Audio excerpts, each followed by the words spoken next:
Welcome to the Prince Eats. Check out this quick video for the perfect flip and crispy edges for a pancake.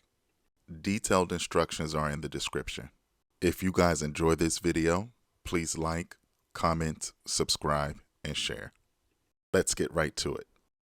Alright guys, right off the bat, if you're looking for that pancake that we're all familiar with, that has those crispy dark edges, you're going to need a cast iron skillet. There's really no way around it. There's no other pan or surface that's going to give you that crispy dark edge, and it's because a cast iron skillet does a really good job of holding and sustaining its temperature.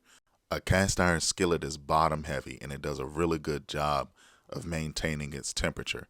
And certainly you can use any other surface or pan, but the cast iron skillet is really king for giving you that perfect crust on a pancake every time. A couple tips to keep in mind when preparing pancakes, and especially if you're working with a cast iron skillet.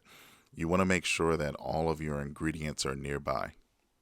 Once that batter hits the skillet and in between pancakes, you're really going to have to watch that pancake, so you're not going to have any chance to walk away from that pan.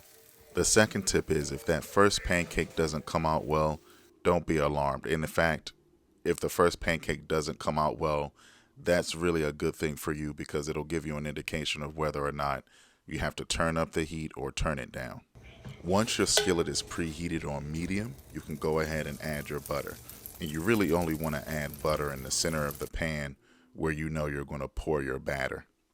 Once that butter is melted, you can go ahead and add a ladle of the batter.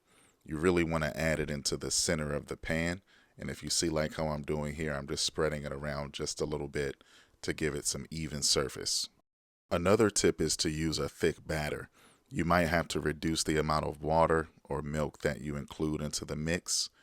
It's really your preference, but to really get those nice edges, you're going to want to have a thicker batter.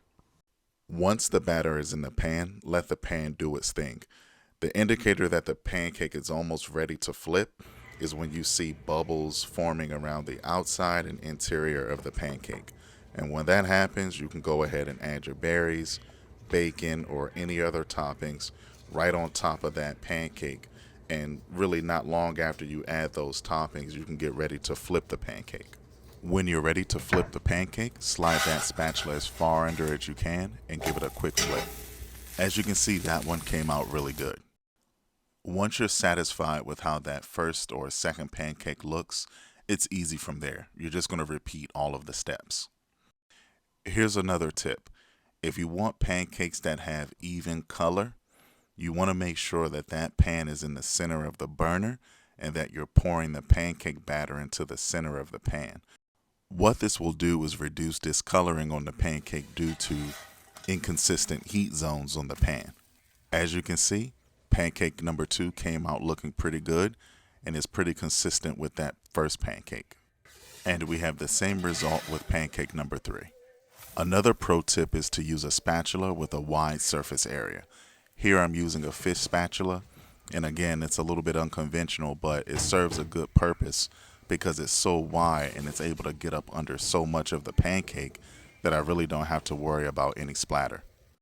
Once you're done, all that's left is to add your favorite toppings and give yourself a pat on the back for a job well done. Keep those few tips in mind and you'll have perfect pancakes every time. Visit theprinceeats.com for more simple and easy meal ideas just like this one.